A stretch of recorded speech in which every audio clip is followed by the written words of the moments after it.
Well, hello there.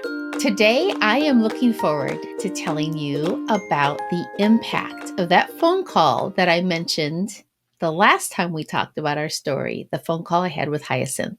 So, if you haven't heard it after today's episode, you might want to go back and listen to episode 3, where I share my story of how I found myself buried under overwhelm and what I did to get out of it. And then maybe episode 6, where I share about our surprise adoption and how we learned about trauma.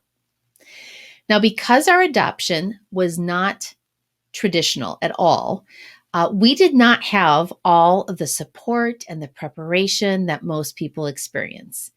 We actually did everything completely backwards. And where most people start with a home study, that was the very last thing that we did. That happened just 2 or 3 weeks before everything was finalized. And by that point, it was a mere formality. It was just something they had to check off to say that it was done. So we survived this adoption process, not knowing what to do as we went along, not knowing what to expect. And now we had these littles to raise, and we had all sorts of relational damage from the trauma of integrating these sweet little babies into our family. And we were just trying to figure out what our new family would look like and how it should function. But we were doing it on a crumbling foundation, and it wasn't working. We needed help. So it's interesting because when more than one person says something, you start to pay attention. And several people, I think, in fact, I counted 4 or 5 different people who didn't know each other or who I had never really met before. 4 or 5 people in a very short period of time said to me, "Oh, you need to get in touch with this woman named Hyacinth." Hyacinth led an adoption support group out of her home. And I thought, well, if that many people are saying that I need to talk to her, then I better give her a call. Now, if you know me, if you were to know me in real life, you would quickly learn that I have what my husband likes to call a phone phobia.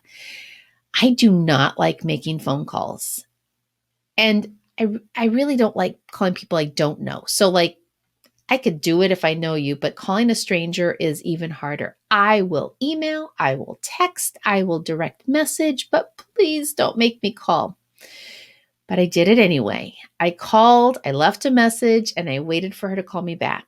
And when she did, she told me that they were hosting a 3-day intensive training called the Trauma Competent Caregiver, and that it would be very helpful for Jim and I to attend that, as that would bring us up to speed on something called TBRI, or Trust-Based Relational Intervention.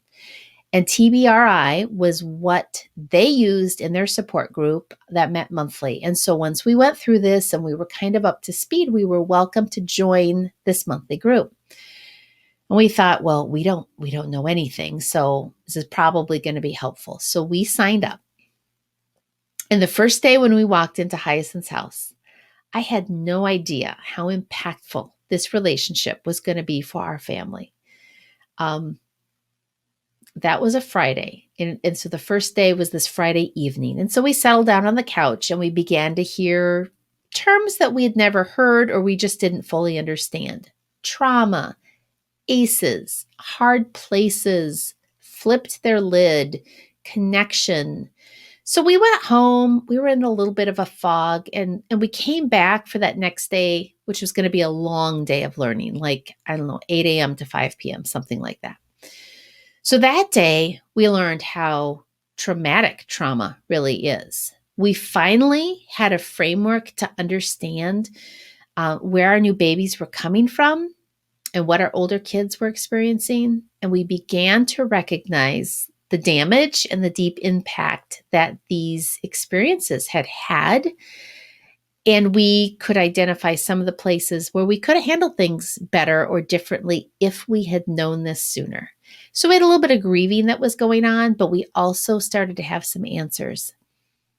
But it was overwhelming. And we went home that night, that Saturday night, and I fell asleep, but I didn't stay asleep. I couldn't sleep. I think in all, I squeezed in about 45 minutes of sleep throughout the night. But mostly, I lay there and I felt this heavy weight on my chest, and I was overwhelmed and I was all consumed. And I kept asking myself, what did we do? What did we do? What did we do? And I was asking God, how are we going to make it through? And I had no idea. I didn't know how things were ever going to get better, how it was going to change, and how we were going to survive this shift in our family. And so that final day of training, I was exhausted and I cried a lot, but I shared my overwhelm and I began to discover that this was a group of people that understood. And I left there with a speck of hope. And so we started going to the monthly support group, and we met so many people who could relate to what we were going through. Not so much to the surprise part of our adoption, though there were some with some elements that were similar and they could relate in some ways, but mostly to the lonely, hopeless feeling, the overwhelm, and the wondering if it's ever going to get easier. So month after month, we learn new things, strategies, sentences to say, methods to try, and bit by bit, we began to see some changes at home. We started to have longer stretches between tantrums. We began to see a settling into our home on the parts of the babies. We were beginning to shift our parenting from one that had focused really on behavior and outcome and punishment to one that was focusing on relationship, discovering root causes, and more on natural consequences. And so there was one time when Wayne was just out of control, throwing a temper tantrum, and I leaned down.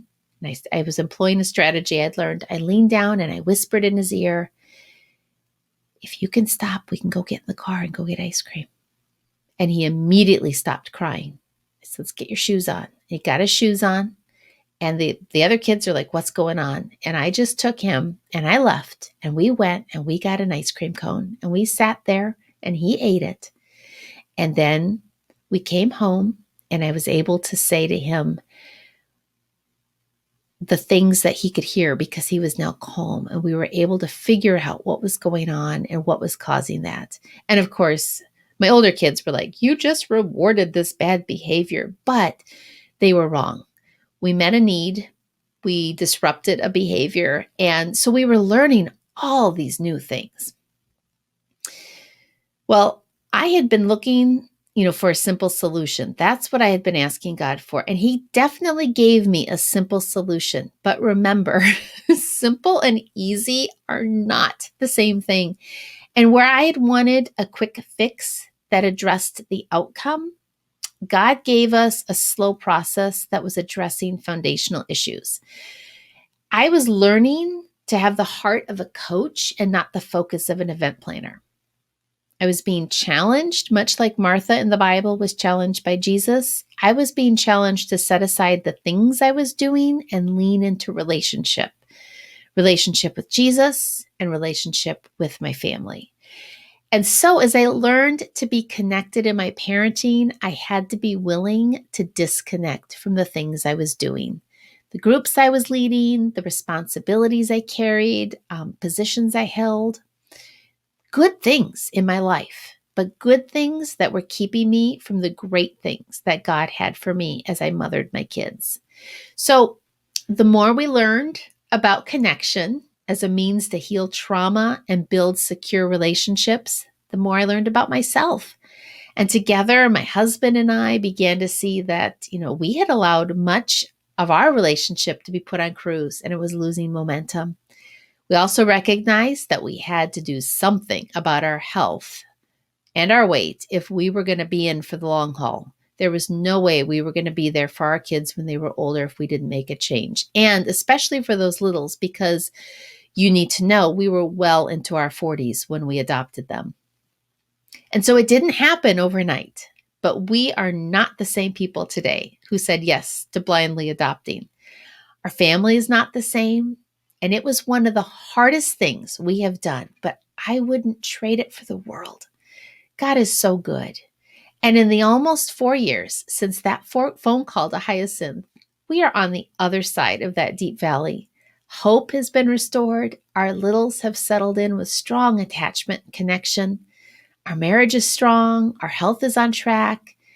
And we have begun to dream again with some big dreams for the future. But one of the great gifts of this whole thing has been relationship, deeper relationship with our kids, relationship with new friends in this adoption group who understand and we can support, continued relationship with so many people who were in the littles' lives before they joined our family, and healthy relationship with their biological parents, and even relationship with their biological grandparents. It is such a blessing. We added 2 people to our family, but really our family grew more than 10 times that size that